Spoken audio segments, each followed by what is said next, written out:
Hello dear students, आशा करता हूँ आप बहुत अच्छे होंगे और आई विश कि आपका पेपर बहुत बहुत अच्छा रहा होगा। और दूसरी बात यह है कि आज का पेपर ऑर्गेनिक केमिस्ट्री का हम लोग मेमोरी बेस्ड डिस्कस करेंगे। 16 मार्च को सुबह की शिफ्ट में, मॉर्निंग शिफ्ट में 9 से 12 जो पेपर हुआ था, 9 to 12 AM to 12 नून, इस पेपर को हम लोग डिस्कस करने जा रहे हैं। और पेपर का लास्ट में मैं आपको क्विक एनालिसिस भी दूंगा और साइमल्टेनियस भी चलता रहूंगा। ठीक है, तो स्टार्ट करते हैं बच्चों। पहला इसका जो क्वेश्चन है वो है लिंडलार कैटलिस्ट क्या है। ठीक है, तो लिंडलार कैटलिस्ट बिल्कुल ये कौन से चैप्टर से आया? 11th की हाइड्रोकार्बन से। हाइड्रोकार्बन, ठीक है, तो हाइड्रोकार्बन में ये अब हम जब रिडक्शन करवाते हैं तो हम बोलते हैं कि एल्काइन जो होती है, एल्काइन जैसे मान लीजिए 2 ब्यूटाइन है। अब ये 2 ब्यूटाइन को जब आप रिड्यूस करते हो तो इसके अंदर 2 पाई बॉन्ड है। अब 2 पाई बॉन्ड है तो इसके दोनों पाई बॉन्ड अगर यहीं पर आपने 2 हाइड्रोजन ऐड कर दिए तो एल्केन तक चले जाएंगे। ठीक है, तो हम इसको बीच में अगर रोकना चाहते हैं एल्कीन पर, तो इसके लिए हम यूज करते हैं लिंडलार कैटलिस्ट, जिसको हम बोलते हैं H2PDBaSO4। H2PDBaSO4, ठीक है। या इसके अलावा हम लोग बोल सकते हैं कि Na जो ये है, ये तो आपका क्या है? Birch reduction. ये आपका ट्रांस एल्कीन बनाता है। जैसे मान लीजिए अगर आपने इसकी बात की तो ये तो आपको लेकर जाएगा सिस एल्कीन तक। ठीक है, और ये आपका अगर ए ऑप्शन आप लेते हैं, sodium in liquid ammonia, sodium, potassium या लिथियम इन लिक्विड अमोनिया या कोई भी पोलोप्रोटिक सॉल्वेंट में जब हम लेते हैं तो ये आपका बनाता है क्या? लिक्विड अमोनिया में ट्रांस एल्कीन बच्चों। ठीक है, बहुत ही इजी क्वेश्चन है। Level of question is very very easy, तो इससे इजी क्वेश्चन नहीं हो सकता है। तो आंसर KMnO4 होगा नहीं, H2PDBaSO4 यही आंसर बनेगा। और ये नन ऑप्शन कुछ और आया होगा इसमें। ठीक है, सेकंड जो बच्चों इसमें क्वेश्चन आ रहा है वो आपका है एनिलीन दिया हुआ है। एनिलीन आप जानते हैं बेंजीन पर जब NH2 जुड़ता है तो इसकी रिएक्शन NaNO2HCl से करवा रहा है। ए कोई कंपाउंड बन रहा है, वो जो कंपाउंड है वो बी किसी रिएजेंट से रिएक्ट करने के बाद फिनॉल दे रहा है। ठीक है, अब बच्चों इससे भी इजी क्वेश्चन मैं मानता हूं कुछ हो नहीं सकता है, क्योंकि मेंस में अभी हम फैब की शिफ्ट में देख चुके हैं कि अच्छे अच्छे लेवल के क्वेश्चन आए हैं, बट इस बार कुछ ज्यादा इजी रहा, बढ़िया बात है। ठीक है, तो व्हाट इज बी? तो आपको पता है कि ये डाइएजोटाइजेशन प्रोसेस है और डाइएजोटाइजेशन हम करवाते हैं NaNO2 + 2 moles of HCl in aqueous solution, जिसमें हम बोलते हैं कि HNO2 बनता है इन C2 प्रिपरेशन से, और ये आपका बनाता है डाइएजोनियम आयन PHN2+, जो कि 0 to 5 डिग्री सेंटीग्रेड तक स्टेबल होता है। ठीक है, तो 0 to 5 डिग्री सेंटीग्रेड पर ये स्टेबल होता है। उसके बाद अगर इसमें आप वार्म वाटर डाल दें 40 डिग्री सेंटीग्रेड के अप्रॉक्स आप जब टेम्परेचर लेते हैं तो H2 क्या करता है आपको पता है? N2 निकलेगी। N2 गुड लिविंग ग्रुप है, बहुत आसानी से निकल जाएगी और H2O इस पर जाके ऐड हो जाएगा। तो ऑब्वियसली बच्चों आपको सोचना था कि H2O ही आपका जोड़ा जा रहा है, तो CH3OH तो हो नहीं सकता है। ठीक है, ये हो नहीं सकता है, तो आंसर क्या बचा? इसके अलावा आंसर आपका बचता है H2O विद वार्म वाटर। तो वेरी इजी क्वेश्चन है। कहां से आ रहा है ये आपके 12th के अंदर chapter carboxylic acid amine, level इसका क्या है? इजी। मैं इसको इजी लेवल मानूंगा क्योंकि सिंपल आपको ये बताना था वाटर जो आपको मिसिंग रिएजेंट था। ठीक है, moving to the next question students, यहां पर पूछा जा रहा है व्हाट इज द एंटीहिस्टामिन। आपको पता है इस क्वेश्चन का, इस तरह के चैप्टर हम क्लास में बार बार आपको बताते हैं कि कभी मत छोड़िए इस चैप्टर को, क्योंकि ये एक तरह से गिफ्टेड टॉपिक है। बस हाँ, इसमें आपको थोड़ा सा लर्न करना पड़ता है जो बड़ा टफ होता है ऑनेस्टली, बट हाँ ये है कि क्वेश्चंस बहुत इजीली अगर आते हैं तो क्विकली बन जाते हैं। 2 सेकंड 3 सेकंड मैक्सिमम 10 सेकंड मान लीजिए आपको लगेंगे और तुरंत आप जवाब दे देंगे फटाफट कि एंटीहिस्टामिन क्या होते हैं। एंटीहिस्टामिन बच्चों एंटा एसिड होते हैं, एंटी एलर्जिक नेचर के होते हैं। तो ये आपका ऑप्शन था। न्यूरोलॉजिकली एक्टिव ड्रग जैसे अलग अलग होते हैं, एनाल्जेसिक ड्रग, एंटी डिप्रेशन जैसे हम लोग पढ़ते हैं क्या? एस्पिरिन। न्यूरोलॉजिकली एक्टिव ड्रग जैसे नॉरेंथिंड्रोन एंटी फर्टिलिटी ड्रग है, सॉरी। ठीक है, तो इस तरह से हमारा आंसर बन जाएगा एंटा एसिड, क्योंकि वही एंटीहिस्टामिन होता है जो हिस्टामिन के सिक्रेशन को रोकता है, उसके एक्टिविटी को रोकता है। तो यहां पर आंसर बनता है आपका एंटा acid. Moving to the next question बच्चों, ये वाला क्वेश्चन जो आया है ये आपका स्टेटमेंट बेस्ड क्वेश्चन है, जिसमें पूछा जा रहा है कि स्टेटमेंट 1 जो आपका है इसमें आपकी एक इनॉल परसेंटेज दी हुई और बोल रहा है कि इसका जो इनॉल परसेंटेज है, क्योंकि आपको पता है कि 2 आपके टॉटोमर्स के अगर मैं बनाता हूं कीटो फॉर्म और इनॉल फॉर्म, तो ये बहुत ज्यादा स्टेबल होता है because of strong CO bond. तो यहां पर हम बोल रहे हैं कि इसका जो परसेंटेज है वो काफी कम है, ठीक। और इनॉल फॉर्म इसका जो है वो 76% है। आपको पता है ये हम क्लास में डेटा लिखवाते हैं। ये this question comes from actually basic concept of organic chemistry from the 11th class, ठीक है। और ये टॉटोमेरिज्म का क्वेश्चन है जिसमें 76% इसकी फॉर्म होती है। तो ये स्टेटमेंट तो बिल्कुल करेक्ट है, इसका इनॉल परसेंटेज बहुत लेस होता है और इसका इनॉल फॉर्म जो होता है वो 76%, यानी कीटो इसका कम होगा, इनॉल इसका ज्यादा होगा, ठीक है। और इसका इनॉल ज्यादा, कीटो ज्यादा होगा, इनॉल इसका कम होगा, बहुत कम होगा, ठीक है। स्टेटमेंट सेकंड वो कह रहा है कि ये जो di keto with active methylene compound है, di keto with active methylene वही लिया हुआ है यहां पर, इसका इनॉल है इट हैज हाइड्रोजन बॉन्डिंग। तो बिल्कुल सही बात है। आप अगर मान लीजिए यहां पर इसका बनाते हैं कीटो फॉर्म, बीच वाला H निकालूंगा मैं बिकॉज वो मोर एसिडिक है, तो इस अल्फा H को मैंने निकाला, यहां से उसको टॉटोमराइज किया और H प्लस इसको दे दिया, तो बच्चों ये क्या अच्छा खासा स्टेबल हो जाएगा। वैसे तो इसके स्टेबल होने के और भी रीजन है, एक तो है इंट्रामोलिकुलर हाइड्रोजन बॉन्डिंग, तो ये सही स्टेटमेंट हो गया, it has intramolecular hydrogen bonding. दूसरा, इसके अंदर आपको पता है कि स्टेबल 6 मेंबर रिंग का चिलेशन हो रहा है। आप अगर काउंट करेंगे तो 1 2 3 4 5 6 मेंबर रिंग का चिलेशन हो रहा है, तो इंट्रामोलिकुलर हाइड्रोजन बॉन्डिंग क्रिएट हो रही है डेल प्लस डेल माइनस के बीच में, ठीक है। इसके अलावा यहां पर एक्सटेंडेड रेजोनेंस भी है, लोन पेयर पाई बॉन्ड के साथ होता हुआ CO तक जा रहा है, इस कारण से इसका जो इनॉल परसेंटेज होती है वो 76% अप्रॉक्स बनती है, ठीक है। सो आंसर क्या बन जाएगा, statement 1 is correct, second is correct, so answer क्या आ जाएगा ए मतलब 1, ठीक। Moving to the next question dear students, यहां पर आपका जो क्वेश्चन आ रहा है, मतलब अगेन मैं क्या बोलूं आपसे कि बहुत बहुत ज्यादा इजी, ठीक। यहां पर कहां से आ रहा है, this question comes from hydrocarbon chapter of the 11th class, जहां पर हम लोग बोल सकते हैं कि हाइड्रोकार्बन चैप्टर में level of question very very easy, मतलब इजी का भी अगर कुछ कम हो सकता है तो मैं वो बोलूंगा, क्योंकि मतलब मैं हंसी मजाक में बोलता हूं कि एक बच्चा जब ऑर्गेनिक केमिस्ट्री पढ़ना सीखता है तो बचपन में ही बताया जाता है कि बेंजीन एरोमेटिक होती है, ठीक है। तो आप भी जानते हैं कि यहां पर सिंपल पूछा था विच इज एरोमेटिक, तो ये तो एरोमेटिक है ही सही। अब क्यों है उसका अगर डिटेल एक्सप्लेनेशन आप जानना चाहते हैं बच्चों, तो देखिए ये है मॉलिक्यूल साइक्लिक, प्लेनर, ठीक है, और साथ में कितने पाई इलेक्ट्रॉन है ये भी काउंट कर लो, और साथ में नेचर क्या आ रहा है बच्चों, सिंपल सा लॉजिक है, साइक्लिक है, प्लेनर भी है। प्लेनर का मतलब क्या होता है हम जानते हैं, all atom in ring should be sp2, तो सारे कार्बन sp2 आ रहे हैं, कितने पाई इलेक्ट्रॉन है 6, तो नेचर क्या हो जाएगा 6 4n + 2 पाई इलेक्ट्रॉन में काउंट हो जाएगा ये, तो आंसर एरोमेटिक। इसमें ये साइक्लिक तो है बट ये प्लेनर नहीं है, क्यों नहीं है बच्चों, क्योंकि ये sp3 कार्बन आ गया, sp3 कार्बन आते मैं बोलूंगा प्लेनर नहीं है, because all atom in ring should be sp2। हकल को प्लेनरिटी में केवल रिंग से मतलब है, ठीक है। तो हम बोलेंगे पाई इलेक्ट्रॉन काउंट करने का कोई लॉजिक नहीं बनता है, answer will be non aromatic, ठीक है।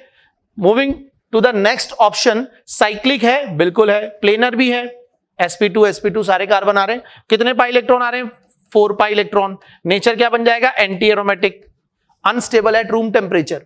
ये आपका क्या हो जाएगा, साइक्लिक है, प्लेनर नहीं है, क्योंकि यहां पर भी वही sp3 कार्बन आ गया, तो आगे पाई इलेक्ट्रॉन काउंट करने का कोई लॉजिक नहीं बनता है, और nature is non aromatic. Level is very very easy again. Next चलिए, which vitamin is permanently stored in the body, where is this question coming from, it is from biomolecules chapter, 12th class के अंदर biomolecule chapter से आया है। Protein जब हम लोग पढ़ते हैं उसके बाद बायो कार्बोहाइड्रेट और अमीनो एसिड वगैरह आते हैं, तो अमीनो विटामिन, न्यूक्लिक एसिड, उनमें से विटामिन के ऊपर क्वेश्चन पूछा गया है, और क्वेश्चन पूछ रहा है which vitamin is permanently stored in our body. तो कौन सा विटामिन होते हैं, नॉर्मली हम बोलते हैं फैट सॉल्युबल विटामिन जो होते हैं, ADEK, they are fat soluble, ठीक है। फैट सॉल्युबल अगर विटामिन कोई है तो वो आपका बॉडी में ज्यादा टाइम तक रिटेन करेगा, जबकि जो वाटर सॉल्युबल विटामिन होंगे वो हमारे यूरिनेशन के थ्रू बाहर निकल जाएंगे, इसलिए उसको टाइम टू टाइम हम कहते हैं कि लेना जरूरी होता है, अपटेक करना डाइट में, ठीक है। तो कौन सा विटामिन आ गया यहां पर, विटामिन के, ठीक है बच्चों। बाकी विटामिन सी, एस्कॉर्बिक या दूसरे जो भी विटामिन होंगे वो आपके अलग अलग आ जाएंगे, ठीक है। नेक्स्ट क्वेश्चन आ रहा है डाइबल H, बच्चों डाइबल H का फॉर्मूला आप जानते ही हैं, ये डाइबल H होता है die isobutyl aluminium hydride, 1 second, ठीक है, डाई आइसोब्यूटाइल एल्यूमिनियम हाइड्राइड, और इसके पास एक ही हाइड्राइड होता है बच्चों, तो इस कारण से ये सीधा इसका SN-AE मैकेनिज्म के थ्रू इस बॉन्ड को ब्रेक कर देगा, और यहां पर आपका हाइड्राइड अटैक कर जाएगा, किसका, डाइबल H का। तो यहां पर जब मैं इस बॉन्ड को हटाऊंगा तो यहां पर तो बन जाएगा एल्डिहाइड, और बाद में वाटर डालने पर यहां बन जाएगा अल्कोहल। सो सिंपल सा आंसर है आंसर 3। यहां थोड़ा सा अच्छी बात ये रहेगी कि इस क्वेश्चन में थोड़ा जल्दबाजी में हो सकता है कि कुछ बच्चों ने ये ऑप्शन टिक कर दिया हो, क्योंकि यहां देखिए एल्कीन दिया हुआ है, यहां एल्कीन नहीं दिया हुआ है, जबकि इसमें हमें एल्कीन को रिटेन करना था, बिकॉज इसका एल्कीन से कोई लेना देना नहीं। डाइबल H, lithium aluminium hydride, sodium borohydride, they do not reduce alkene alkyne benzene, ठीक है, नॉर्मली। तो आंसर आ जाएगा 3rd। नेक्स्ट क्वेश्चन इज, अच्छा पिछला वाला जो क्वेश्चन था बच्चों वो आया था अल्कोहल ईथर के, और सॉरी कार्बोक्सिलिक एसिड और उसके डेरिवेटिव के चैप्टर से, और वो भी लेवल ऑफ क्वेश्चन में उसको मॉडरेट बोल सकता हूं, अच्छा क्वेश्चन है, बट मॉडरेट से कम, इजी या मॉडरेट आप दोनों लगा सकते हैं, इजी वैसे ज्यादा सही रहेगा, ठीक। नेक्स्ट क्वेश्चन आ रहा है बच्चों, अल्कोहल का डिहाइड्रेशन। अल्कोहल आपका ऑर्गेनिक केमिस्ट्री में 12th के अंदर 2nd चैप्टर दिया हुआ है, तो उससे ये क्वेश्चन आया था, डिहाइड्रेशन करवाना है आपको, कंसंट्रेटेड H2SO4 या H3PO4 कुछ भी ले सकते हो आप। तो यहां पर डिहाइड्रेशन जब करवाओगे तो कौन सी एल्कीन बनेगी, यहां से आप सेट-जेफ एल्कीन बना दोगे, सिंपल, क्योंकि नंबर ऑफ अल्फा H ज्यादा आने चाहिए, तो आंसर क्या आ जाएगा, ये वाला, नंबर ऑफ अल्फा H ज्यादा आने चाहिए, क्योंकि ये वाला तो लेस स्टेबल होगा ना, ठीक है। तो यहां से या यहां से कहीं से भी हटा दो हाइड्रोजन डिहाइड्रेशन करके, इवन एलिमिनेशन से, तो ये मेजर होगा। अब हमसे मेजर पूछ रहा है, बिकॉज इसमें कितने अल्फा हाइड्रोजन आ रहे हैं, 7, और इसमें कितने अल्फा हाइड्रोजन आ रहे हैं, 4, 2 और 2 4, यहां पर 1, 3 और 2 5 और 2 7, ठीक है ना, तो 7 अल्फा हाइड्रोजन आ रहे हैं बच्चों, तो ये आपका मेजर होगा। ये आपकी एक तरह से E2 रिएक्शन है, जिसमें हम हॉफमैन एल्कीन बनाते हैं, क्योंकि ये स्ट्रॉन्ग हिंडर्ड बेस है, तो strong hindered base attacks on less hindered beta carbon, तो लेस हिंडर्ड बीटा कार्बन कौन सा हो जाएगा, ये वाला, तो सीधा ये इसके ऊपर अटैक करता जाएगा, अंदर अटैक नहीं कर पाएगा क्योंकि हिंड्रेंस ज्यादा है मेजर के अकॉर्डिंग। तो यहां पर आंसर कौन सा बन जाएगा आपका, Hofmann alkene will be major, so this will be the answer B. अब आप मैच करवा सकते हैं, तो I think 4 is the correct answer, A ये आ जाएगा, बी वो आ जाएगा। लेवल ऑफ क्वेश्चन आप इसको मॉडरेट बोल सकते हैं, अच्छा क्वेश्चन है। ये आपका 2 अलग अलग टॉपिक से इसने मिलाकर रिएक्शन दिए, बेसिकली इसका मैकेनिज्म E1 है और इसका मैकेनिज्म E2 है, तो हम इसको अल्काइल हैलाइड चैप्टर में भी कंसीडर कर सकते हैं, क्योंकि वहां हम E1 E2 लेते हैं, ठीक है बच्चों।